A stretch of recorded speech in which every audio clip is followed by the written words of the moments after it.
বিশ্বকাপের দ্বিতীয় সেমিফাইনালে ইংল্যান্ডের বিপক্ষে আর্জেন্টিনার জয়কে পাশ কাটিয়ে সামনে উঠে এসেছে লিওনেল মেসি ও জুড বেলিংহামের তর্কে জড়ানোর ঘটনা।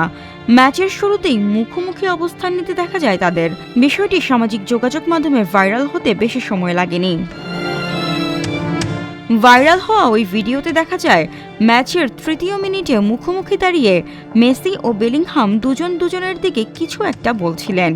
ইংলিশ মিডফিল্ডার যখন ফিরে যাচ্ছিলেন তখন পেছন থেকে মুখ ভ্যাংচাতে দেখা যায় মেসিকে।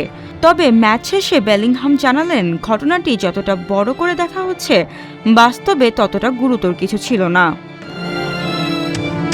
বেলিংহাম বলেন, আসলে আমরা একটা ফাউল নিয়ে কথা বলছিলাম, তবে তেমন খারাপ কিছু ছিল না। আমি নিশ্চিত সবাই বিষয়টিকে বড় করে দেখাবে, কিন্তু সত্যি বলতে তেমন কিছুই হয়নি।